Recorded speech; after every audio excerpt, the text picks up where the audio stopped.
L'hormèse.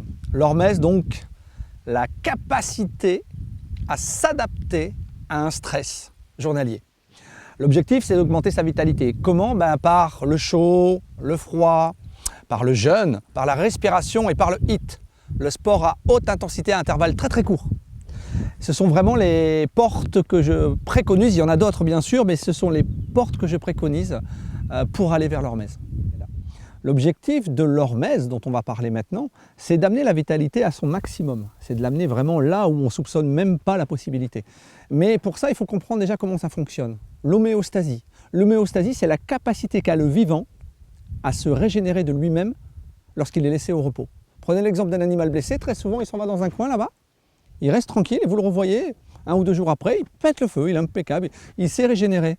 L'homéostasie, c'est ça. Et la différence entre l'homéostasie et l'homéorésie, dont on va parler, l'hormèse, c'est que l'homéostasie, vous revenez là où vous étiez. L'hormèse, grâce à un stress ponctuel de faible intensité, on va revenir progressivement de plus en plus loin, de plus en plus haut, et ainsi de suite, et ainsi de suite, et ainsi de suite. C'est pour ça que je prends l'exemple du froid. Vous n'allez pas aller tout de suite dans un bain froid de glace. Sinon, vous allez me dire, mais Seb, t'es taré. Je vais faire, ouais, d'accord. Non, on va commencer par une petite douche froide sur les pieds, tranquillement. L'hormèse par le froid. Par exemple, la douche froide. On va me dire, mais moi, j'ai jamais pris de douche froide, comment on fait? C'est simple, vous prenez une douche normale, chaude, vous coupez l'eau chaude à la fin, quand vous avez fini votre douche, l'eau froide arrive. Selon ce que votre corps peut supporter, vous tenez. Dès que vous sentez que c'est un peu compliqué, vous arrêtez, point. Vous avez déjà un premier aperçu des effets du froid.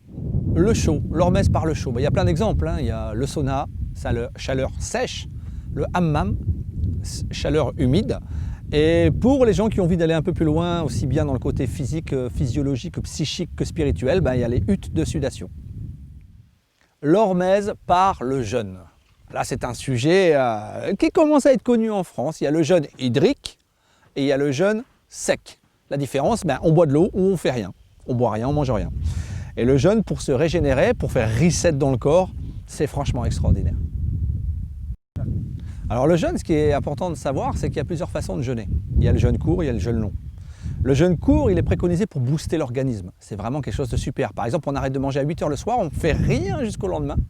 Et on redéjeune à 8, 9, 10, mais entre-temps, on peut se faire un jeûne sec, un jeûne hydrique à l'eau.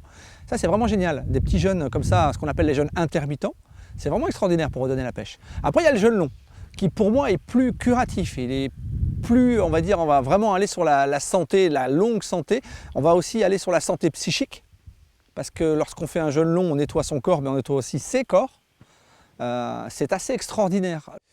Donc la respiration, l'hormèse par la respiration, c'est justement d'aller pousser sa respiration. Par exemple, la technique de Wim Hof, c'est de l'hyperventilation.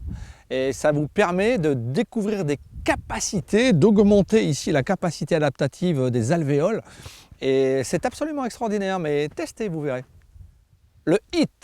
High Intensity Interval Training. Waouh, on va le dire en français. Le sport à haute intensité à intervalles très courts. Alors ça, c'est pareil. Vous allez là, par exemple, c'est ça l'hormèse. Là, je suis ici, d'un seul coup, je vais me lever, je vais faire 10 allers-retours, je vais revenir, je vais et je vais laisser mon corps récupérer. C'est ça l'hormèse par le HIIT.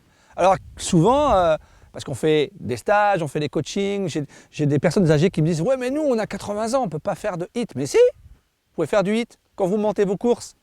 Samedi, quand vous allez les monter, ne prenez pas l'ascenseur, montez-les par l'étage. Et vous allez voir, la semaine d'après, vous refaites la même chose. Et au bout d'1 ou 2 ou 3 mois, ça va devenir facile de monter les courses. Et là, vous allez le faire 2 fois.